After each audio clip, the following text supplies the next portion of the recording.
Hello, everyone, and welcome to another episode of Los Banos Talk. My name is Justin Collins. Tonight's episode, we're going to talk about downtown revitalization. That's right, the city seems to be taking a high interest in revitalizing downtown. It's been in the works for quite some time, but you might just start seeing some of those changes being implemented very soon. So, we're going to talk about what the city's been planning for the downtown area and what's set as high priority for the budget this year in just a moment, right after a brief message from our sponsor.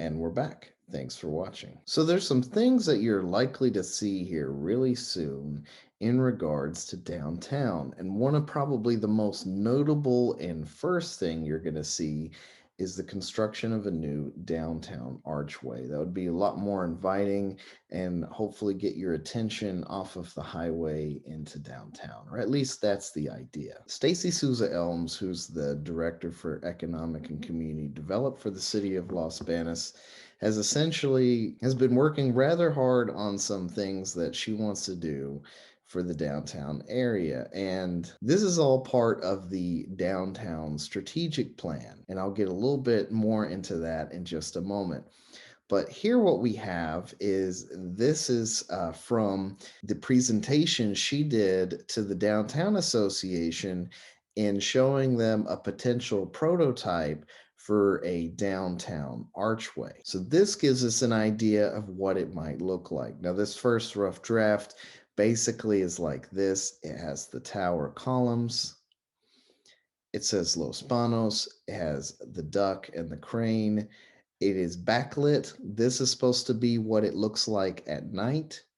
And then this is kind of like a photoshopped to give us a hypothetical of what it might kind of look like. But it's not, it's apparently 25% to scale. So I guess it would be much larger than this. But this is to kind of give us an idea of what it might potentially look like. And this is the area you're looking at, 6th Street in Pacheco. Now, what we're looking at here is the major city goals or the high priority things that are coming down the pipeline. And essentially, what it means by high priority is that, chronologically speaking, one of the sooner projects to get to happen first. It's one of the things that'll likely occur first.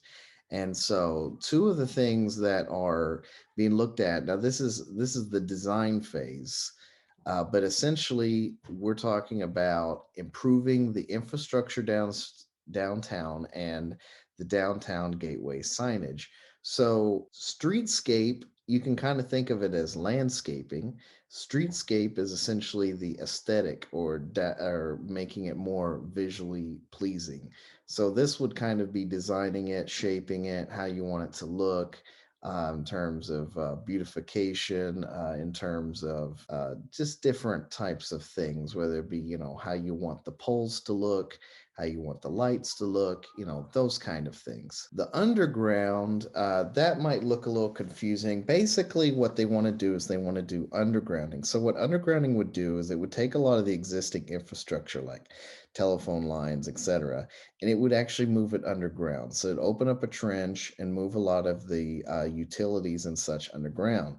Right now, downtown's infrastructure is actually pretty bad. What I mean by that is there's not even running water actually on both sides of the street. Right now, it's difficult to do, say, a public restroom in certain spots. It's hard to do irrigation for, say, landscaping in certain areas. Certain buildings can't really have a bathroom right now. The internet's very slow in downtown, so it takes a long time to process card payments, and also it makes it harder to do work. So one of the things that was brought up with this was to do fiber line. So those kind of improvements would essentially increase the productivity of downtown, make it more productive, and be investing in some of the infrastructure to kind of really help revitalize it, and then as well as the downtown gateway signage. In terms of the individual council members, so the economic director, Stacy Souza Elms, to her, this is a very high priority thing. This is something she wants to see done. Also, with the new council we have, you kind of have a more pro business stance than we've had in the past. Kenneth Lambert, for instance, is a small business owner. Refugio Yamas used to own a small business. Brett Jones is also business minded, and he's a chairman on the Downtown Association. So all of them have a kind of a mindset and thinking towards trying to make Los Banos more business friendly. And then in regarding to the Archway, Mayor Tom Free had this to say. That idea of the sign, the downtown sign, we've been talking about a downtown arch sign forever, give this town a more character, beauty. I really want to go after really want to promote the beauty and the glory and the history of this town. I mean, we have so much here, and that anything that makes the town more beautiful, inviting, tells the world more about what we think about it. And I think that arch is great. So there you have it. Generally speaking, it seems like the council is pretty much all on board and in favor of doing these kind of efforts is set as a high priority. You also have money coming in from PBID, which is going to pay for a portion of this, but a lot of it is also just going to be kind of part of the economic development budget and part of general city infrastructure spending. And the idea or the theory behind it, if you will, is invest in the infrastructure and improve the area, and then this will entice people to open their businesses there, increase commercial commerce, and thusly increase property tax and sales tax revenue in the future. Theoretically, you essentially make your money back, but you'd also do something to economic activity, creating of jobs, et cetera, et cetera. Now, she's going to be coming on my show fairly shortly and talk a little bit more directly about some of these things. But Sharon Silva is the president of the Downtown Association, and a lot of this kind of thinking and these ideas are really kind of coming from her and the Downtown Association. And if you want to get a sense of kind of like where the goal is and kind of like what our city is trying to kind of look like, she was also largely responsible for revitalizing downtown Turlock. And so essentially, many of the plans so far that I've seen reminds me a lot of kind of like what I've seen in Turlock. And it seems kind of like much of what we're doing is to some extent kind of copy a lot of it. Now, none of these plans are really secret. The meetings that are done by the Downtown Association are openly held on YouTube, and you can watch them just like I pulled my clip from there. As far as what the city's doing and where it's going to spend money goes, that also is part of the city council meetings and is also included in the downtown strategic plan, which actually has been in the works for quite some time. And so I'm going to show you some segments from the downtown strategic plan to give us an idea of kind of where a lot of this is going. Basically, this has been in the works for a long time, but very recently some things have gotten done, such as the PBID, such as new council, and some other things that have basically allowed these things to start happening faster and now. And so this has been talked about for a long time, but now it's starting to actually come to fruition. So this is the downtown strategic plan that was drafted in February of 2020.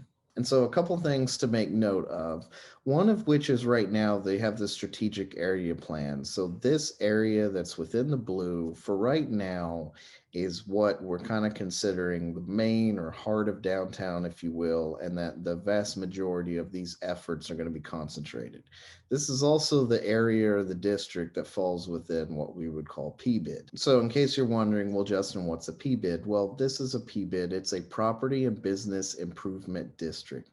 So it's not so much a tax as it is an area. It's a district. So it's the formation of a district, that being that district. It's a voluntary process, meaning that the business owners ultimately voted on it and then a majority passed it. What it does is it allows for that district to raise a property tax on itself. That tax is collected by the county, which is then collected by the city, which is then sent to a nonprofit organization, because it has to be sent to a 501(c) nonprofit, which in this case is the Downtown Association. So basically, a nonprofit manages the money, which in this case is the Downtown Association.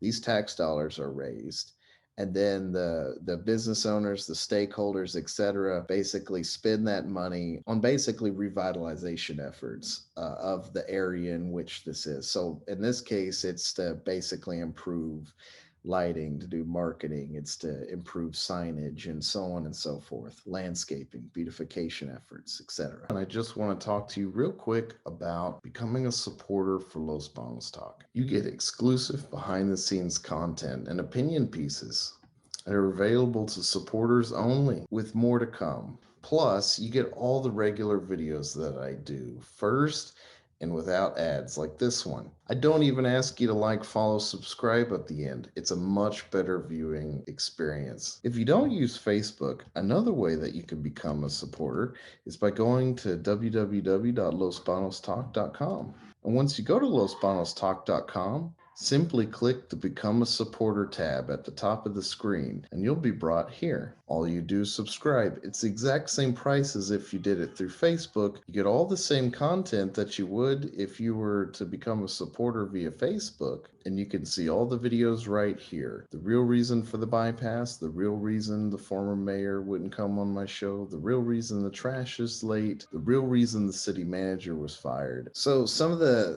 things that are kind of cool that I'm seeing in this plan.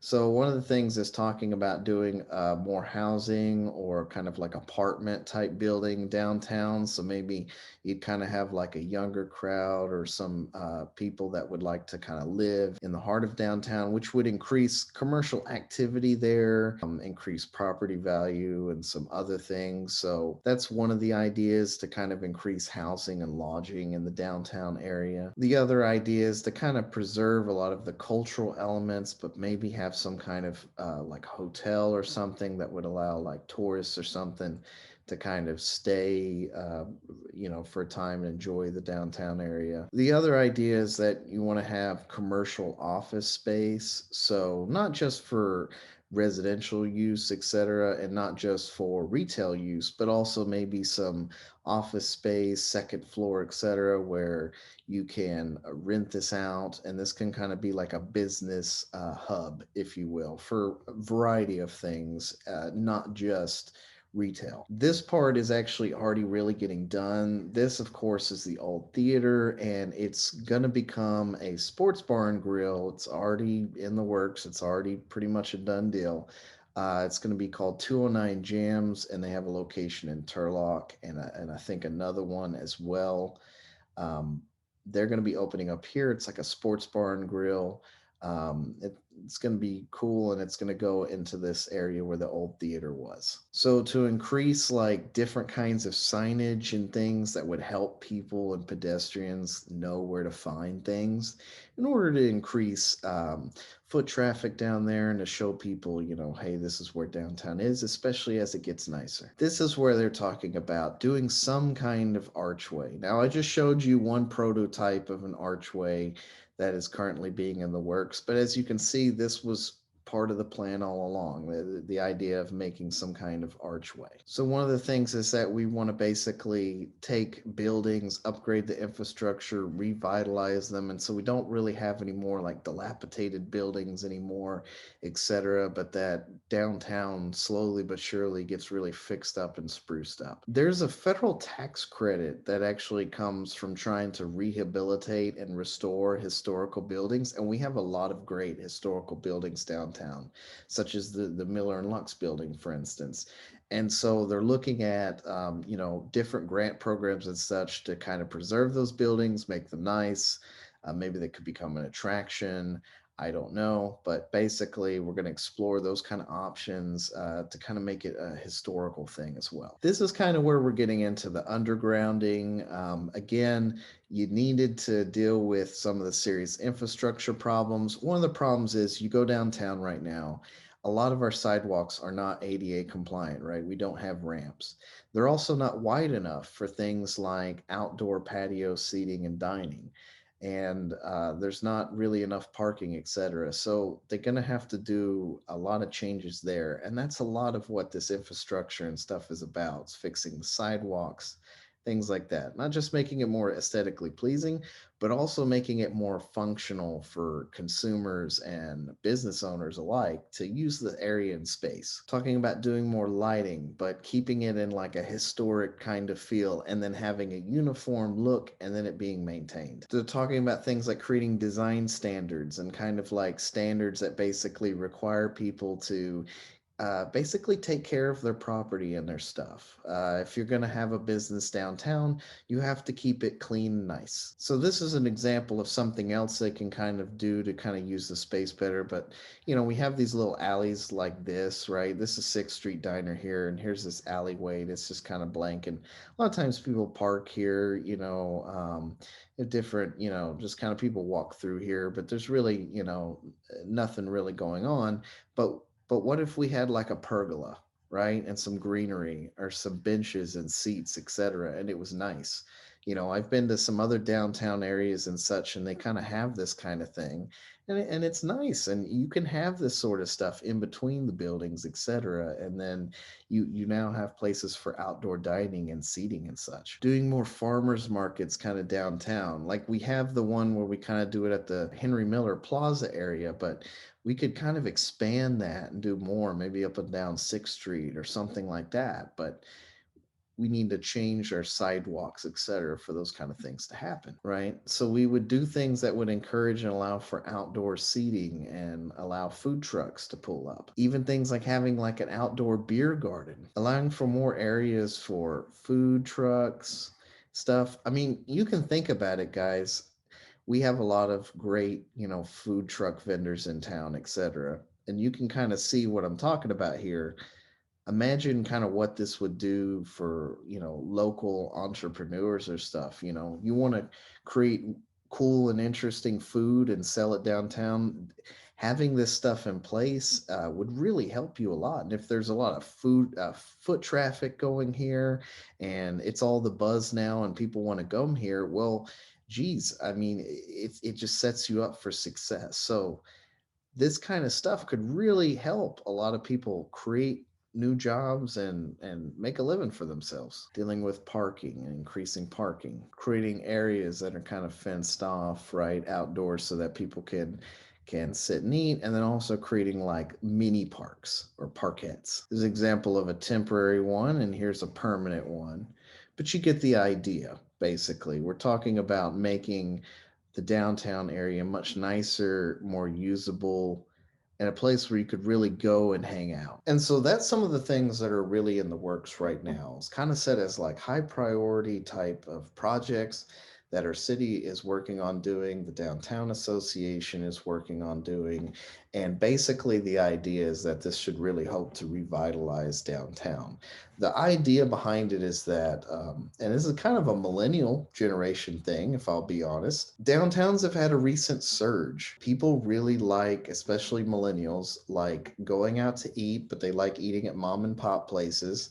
They enjoy food trucks, they enjoy artisan things, small local stuff. Believe it or not, a lot of people don't know this about millennials, but they're more likely to eat out and they actually love going to places like a nice historic downtown, etc., especially if there's a lot there to do and see. And so unlike the predecessor, I guess you could say, to the millennial generation that was big into shopping malls and larger retail outlets, the millennial generation is actually more of a fan, does not like chain restaurants as much and does not like large retail outlets as much and does prefer doing stuff at the small local level and with artisan stuff. That's actually a trend that's been observed, and it's one of the reasons why downtowns are having such a little renaissance and resurgence. So the question is, why not Los Banos? Well, it might just happen here. And in fact, it's so far in the works.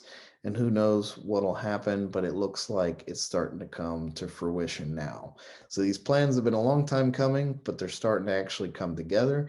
And very soon, you might be driving under an archway, enjoying Wi Fi downtown, being able to enjoy an outdoor beer or wine garden, or maybe have outdoor seating at a new restaurant. The possibilities are endless. There's a lot of potential, and I don't know about you, but I think a lot of it's very exciting. Well, if you haven't already, please like, follow, subscribe to Los Banos Talk. We have Facebook, Instagram, YouTube, Twitter, and of course, losbanostalk.com. You can become a supporter of Los Banos Talk for just $4.99 a month and enjoy all the videos first and ad free. Plus, you gain access to behind the scenes information and opinion pieces that are exclusive only to supporters. Once again, my name is Justin Collins, and I hope you have a wonderful rest of your day.